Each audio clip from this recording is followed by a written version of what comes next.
Bonjour à toutes et à tous et ravi de vous retrouver pour une nouvelle édition de la Minute Quintet. On va bien entendu aborder le Quintet Plus de ce dimanche 20 juillet. Avant d'en parler, je vous rappelle notre jeu concours avec un mois d'abonnement à gagner au prono VIP sur le site turf-fr.com. Il vous faut tout simplement commenter notre vidéo sur YouTube en indiquant pour vous qui va être le gagnant du Quintet de dimanche. Et parmi les bonnes réponses, il y en aura un qui sera tiré au sort pour remporter un mois d'abonnement à nos pronos VIP. On va maintenant parler de ce quintet qui aura lieu sur l'hippodrome de Chantilly. Ce sera le prix du Châteauneuf, un sprint de 1200 mètres en ligne droite, réservé à des chevaux âgés de 4 ans et au-dessus. Il y aura 16 concurrents en lice dans cette troisième course du programme qui est prévue aux alentours de 15h15. On a des chevaux bien connus à ce niveau-là, des vainqueurs de quintet, d'anciens vainqueurs. Il y en a même qui ont couru un petit peu au niveau plus relevé, mais ça reste une épreuve qui est très difficile à déchiffrer en raison de la variété de profils, même si on a des courses références,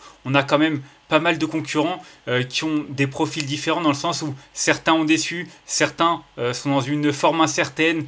Donc voilà, va falloir faire un petit peu le tri. En tout cas, le terrain est annoncé souple, ce qui peut plaire au numéro 4, Agathe, que j'ai retenu en tête de ma section, qui pour moi coche pas mal de cases.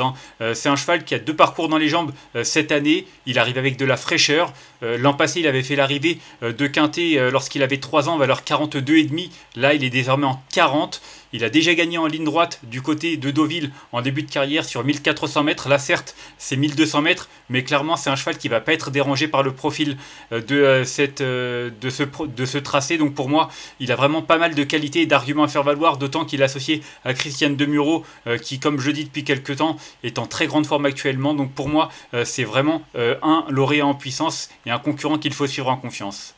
Ensuite, en deuxième position, j'ai retenu le numéro 10, Zeolakis, également un poulain de 4 ans que j'aime beaucoup.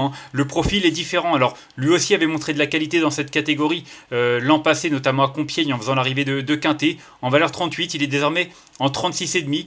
Lui aussi a été écarté des pistes pendant plusieurs mois. Il a 3 parcours dans les jambes. Dernièrement, à Dieppe, c'est une des courses références. Alors, il n'y en avait pas non plus des millions qui couraient cette course, mais ils étaient 5 à la courir. Et c'est vrai que c'est celui qui a obtenu le meilleur classement. C'était la première fois qu'il courait sur une distance aussi courte, 1100 mètres. Donc voilà, il est capable de bien faire en ligne droite, sur courte distance. Il est associé à Alexis Pouchin. Il est bien placé au poids, il est sur la montante. Donc pour moi, il a lui aussi pas mal d'arguments à faire valoir. Peut-être qu'il peut être encore un petit peu juste pour gagner au niveau de son profil, au niveau de sa... Je ne sais pas comment le dire. Il est perfectible, quoi. C'est un cheval qui va certainement remporter son quintet, mais il peut manquer un peu d'expérience, de métier, mais pour moi, il va être bien sur le terrain souple et ça va vraiment lui permettre de vraiment montrer son vrai visage. Donc j'y crois beaucoup pour les premières places. Ensuite, j'ai retenu en troisième position le numéro 2. On arrive dans des concurrents qui sont un peu plus... connu dans cette catégorie, puisque lui a terminé 4e d'un quintet référence disputé le 24 juin sur ce parcours, et il courait bien, il montrait qu'il avait désormais un petit peu plus de marge. On l'avait vu l'été dernier remporter 3 handicaps de suite, dont un quintet de très belle facture sur l'hippodrome de Deauville, sur 1200 mètres en ligne droite déjà. En tout cas, son retour au premier plan est vraiment encourageant, tout comme sa valeur. Pour moi, il a pas mal d'arguments à faire valoir. J'espère que le terrain ne sera pas trop souple. Il a déjà gagné en terrain bon souple. Il a déjà bien fait en terrain très souple. Mais c'est vrai que je le préfère en bon terrain. Mais vu la forme qu'il tient actuellement, je pense quand même qu'il est capable de monter sur le podium. Ensuite, j'ai retenu en 4e position le numéro 5, Forza Capitano. Lui aussi s'est montré rassurant. C'est vrai que ses dernières tentatives dans des épreuves support de quintet étaient vraiment très décevantes depuis septembre 2024, notamment sur ce parcours. Mais là, dernièrement, il a montré qu'il revenait à un bon niveau. En même temps, en septembre, il était en 44,5. Désormais, il est en 39. Donc, avec 5,5 kg en moins, il peut refaire surface. En tout cas, c'est de bon augure pour ce quintet. Le terrain souple ne va pas le déranger. Donc pour moi, j'en attends une confirmation et c'est logique de lui faire confiance au moins pour une 3, 4, 5e place.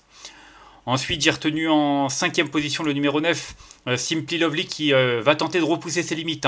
Il reste sur 2 victoires consécutives dans des handicaps un peu plus modestes. C'est des secondes épreuves, mais c'était sur ce parcours à chaque fois. Donc la forme est là, tout comme l'aptitude à ce parcours.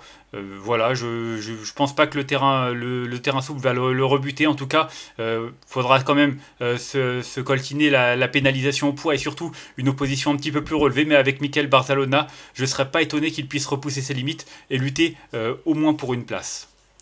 Ensuite, j'ai retenu en 6ème position en bas de tableau le numéro 16, Goldfield. Alors Goldfield, il vient de terminer 2ème derrière Simply Lovely.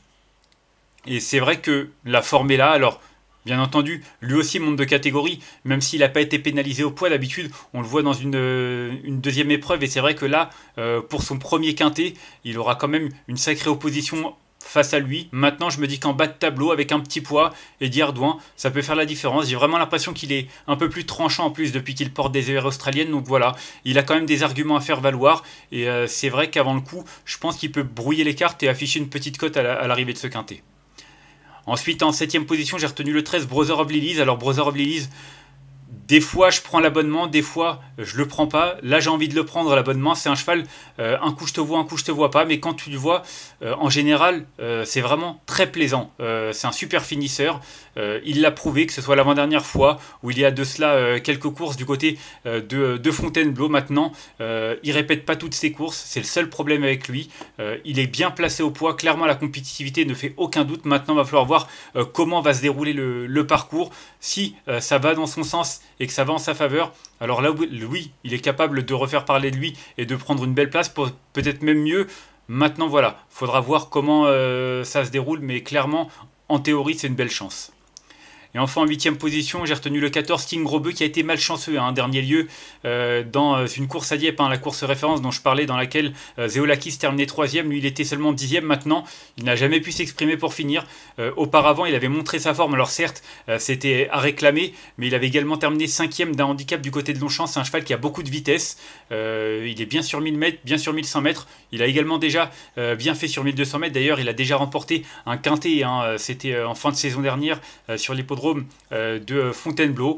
Donc voilà, il est en 33,5, il avait remporté son quintet en 32. Il n'a pas forcément une grosse marge de manœuvre, mais il s'entend bien avec sa partenaire. Donc voilà, ça peut faire la différence. En tout cas, je l'ai retenu en fin de combinaison, plutôt pour une surprise.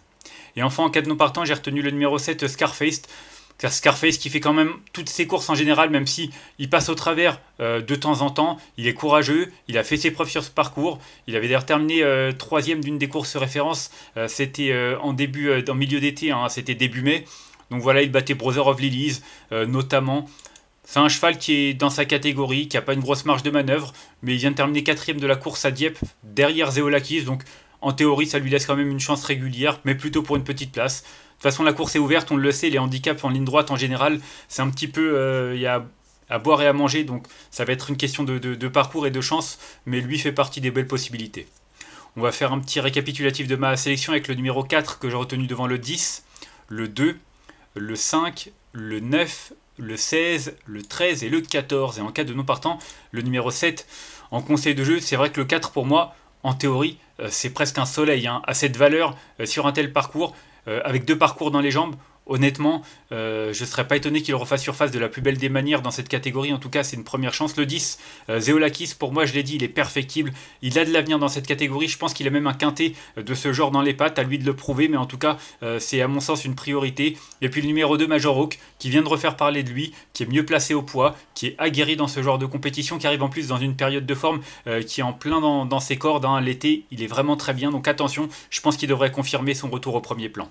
Donc 4, 10 et 2, ce seront mes 3 préférés, mais vous l'aurez compris, les possibilités ne manquent pas et les surprises ne vont certainement pas manquer non plus. Donc voilà, ce sera une question de chance, j'espère en avoir et j'espère que vous aussi. En tout cas, je vous remercie de m'avoir suivi pour cette nouvelle édition de la Minute Quintet. Si vous avez aimé cette vidéo, n'hésitez pas à la liker, à la partager ou encore à vous abonner à notre chaîne YouTube en cochant la petite cloche pour être au courant des prochaines vidéos. On se retrouvera demain du côté de Compiègne avec la jante féminine. D'ici là, je vous souhaite une excellente journée de bon jeu à tous. Bye bye.